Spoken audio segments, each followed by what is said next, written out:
I know you want to focus on the games, but we have a huge summer coming up for Manchester United, and fans will laugh because it seems like every summer we say this is the biggest summer for Manchester United, but it's a really important one because it would allow the basis for you to build what you really want to see. And you've told us already that for you, improvement has to start from next season. You're not thinking about years in advance. So from your perspective, how vital is getting things right this summer, especially in terms of recruitment? I think it's crucial. I think we are trying to do everything as soon as possible.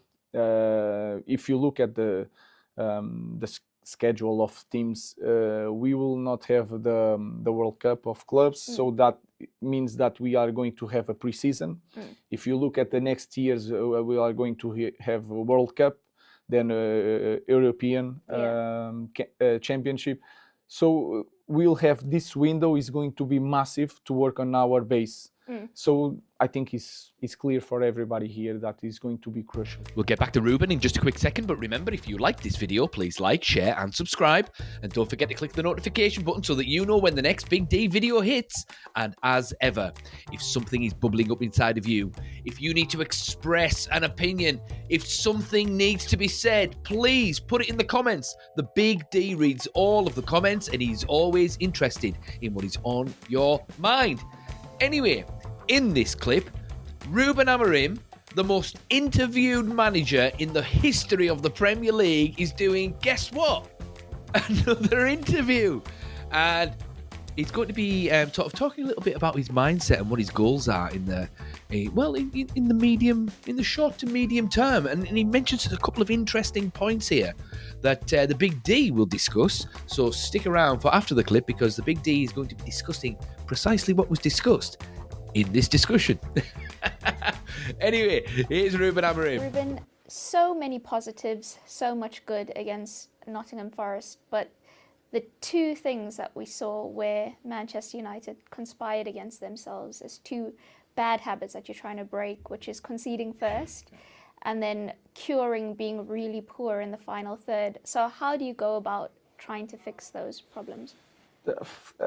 Conceding first, if you look at our season, we improve in that department because we are more focused. But every time we disconnect a little bit, and you can look at the goal against Nottingham was a disconnection. We are there, is a corner, and then we have players for second ball, and then you suffer a goal, and then the game change. You know, that is something that we work on every day in every exercise. No matter if it's a passing drill, they need to be focused. So we try that. And then in the offense, we try to put the players in that position a lot of time during training. There's so much attacking quality in this team and different sort of dynamic of profiles. Is it more a psychological thing, the issues in the final third, where players perhaps are snatching or they're desperate or it's just not flowing, so they're not as calm as they should be in terms of their decision making? I think they need to spend more time in that position, because some of the games we didn't have a lot of games like Nottingham, like just attacking. We have to spend more time there. And also in that moment, if you look at Rasmus and Josh and Garner, they try to shoot, especially Garner. They want really bad, but we are not doing the things with the quality that it should do. As a head coach, when you've got such a big game coming up against Lyon that could potentially rescue, define this season, but also be so helpful for the future if United go on to win the Europa League, how do you control the messaging around it so that your players still sort of stay level? That is something that, of course, I'm new in Premier League, but if you are a coach and you are playing in Europa League or Champions League, and then you have to win your league, I had that experience. So it's easier for me. It's like a natural way of working. But the message is just full focus on this game. I don't talk about the next game. So that is the way of me to prepare the players. So let's focus on this game, and then we think about Lyon. I know you want to focus on the games, but we have a huge summer coming up for Manchester United, and fans will laugh because it seems like every summer we say this is the biggest summer for Manchester United, but it's a really important one because it would allow the basis for you to build what you really want to see. And you've told us already that for you, improvement has to start from next season. You're not thinking about years in advance. So from your perspective, how vital is getting things right this summer, especially in terms of recruitment? I think it's crucial. I think we are trying to do everything as soon as possible. If you look at the schedule of teams, we will not have the World Cup of clubs, so that means that we are going to have a pre-season. If you look at the next years, we are going to have a World Cup, then European Championship. So we'll have this window is going to be massive to work on our base. So I think it's clear for everybody here that it's going to be crucial. And we have to take advantage of that. We will not have a next preseason. It will not be like that. So we need to do everything soon as possible to be prepared for having everybody for the preseason to start. After a season like this, we need to show something. That is not a debatable. So I don't want that conversation of we need a lot of time. We need time, maybe to win the league, but we need to improve a lot this season. Interesting there, because in England there's such a huge focus on transfers and you'll be exposed to it in the summer. Whereas a lot of coaches and managers express the need to see improvement on the training pitch. Like that has to be often even more important than recruitment. I think everything is connected.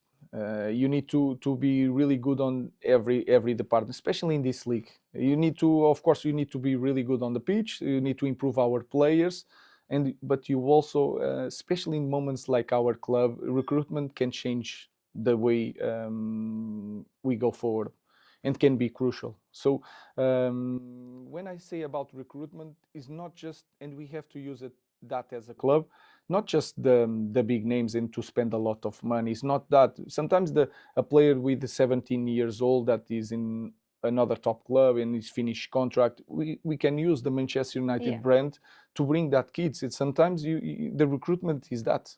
Pay attention to these kids that have a lot of talent, doesn't have the space in different clubs, to try to bring them here. And then the academy, we are improving that. You can see that we have some players with quality. I like the fact that you don't shirk the challenge. Like you say, this club is a huge club. We want to win things. I'm in a rush to win things. So instead of other people putting the pressure on you, you're doing it to yourself because you want to deliver. I think it's also my job. And also, I know myself quite well. I cannot spend a lot of time in the halfway. I know myself. I'm not going to handle this type of life. So I'm all forward, and I really think that in the future we can win Premier League. I don't know when. It's going to take time. You can see the club, but I want to put that pressure on myself because I will not stay in the middle ground and try to use excuses. It's not in me, and I know that I'm not going to handle this kind of life. Thank you so much. You know what? Fair play to Ruben Amorim. I mean, he works hard. And he works hard with the weight of the world on his shoulders too. I mean, not only is he bearing the burden of the biggest football club in the world, arguably, but they're also getting battered week in, week out. And also he's having to do a press campaign that would rival any kind of Hollywood mega blockbuster film on a daily basis, it seems. And he must be giving the same answers day in, day out, because he's getting the same questions. And I mean, I'm a YouTuber, obviously. I'm watching all these interviews and press conferences and post matches and all of that. He's saying all the same things. So the guy must feel like a parrot. I feel sorry for him, but I tell you what, he sticks by his word. His story doesn't change. So fair play to him on that front. And I like how he set himself a standard, a goal. He says, got to win the league. I'm not here to just, tick along like this, finish top 4 on a consistent basis. None of that nonsense. He's talking about winning the league. Manchester United need to win the league. That's just in the Manchester United DNA. They just have to set targets like that.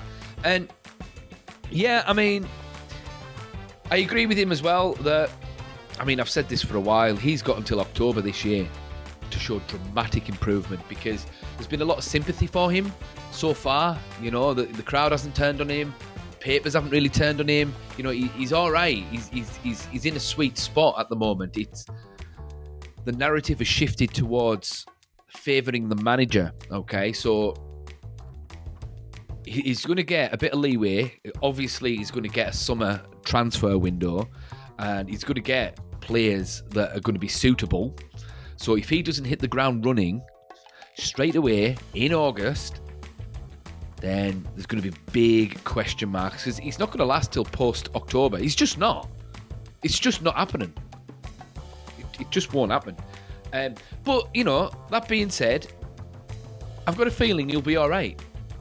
I think he will hit the ground running. And why I think he's going to hit the ground running is because I feel as though there's been a shift at the club. The penny seems to have dropped. Even against Nottingham Forest, you know, we played some really good football. We're just lacking a little bit of cutting edge, that's all. He took a really good goal to beat us, and then, you know, we just couldn't put the ball in the back of the net. But that's just Manchester United. We haven't had a devastating goal scorer for what seems like an age, you know. So if we can get someone in that can put the ball in the back of the net on a regular basis, I mean, even if we just got one of those players, that's it, just one of those players, then immediately we shoot up the table. But obviously, you know, we're aiming to win the league.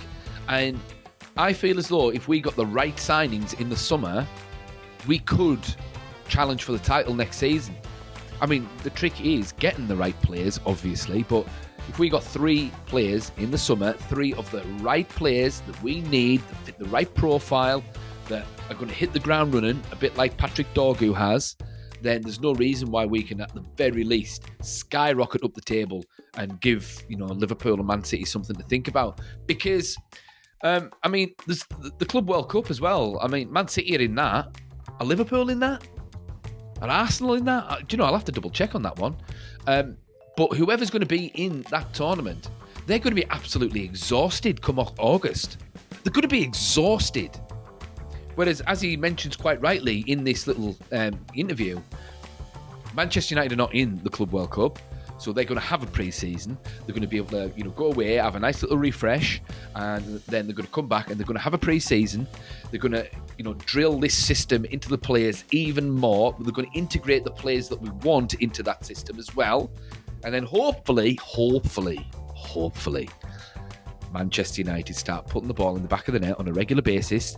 We stop conceding silly goals and we start winning games and we start collecting points and we start climbing the table 1 position at a time, or maybe 5 positions at a time. Either way, let's get a little bit of a feel-good factor back at Old Trafford, shall we? But anyway, what do you guys think? Do you think Ruben Amorim can hit the ground running in August? And, you know, what players do you feel as though Ruben Amorim needs to sign in the summer? Does he need 1, 2, 3? Does he need an entire team? Doubtful. So, who do you think Ruben Amorim should sign in the summer, or at the very least, what profile of player? Thoughts in the comments, and the Big D will see you in the next one.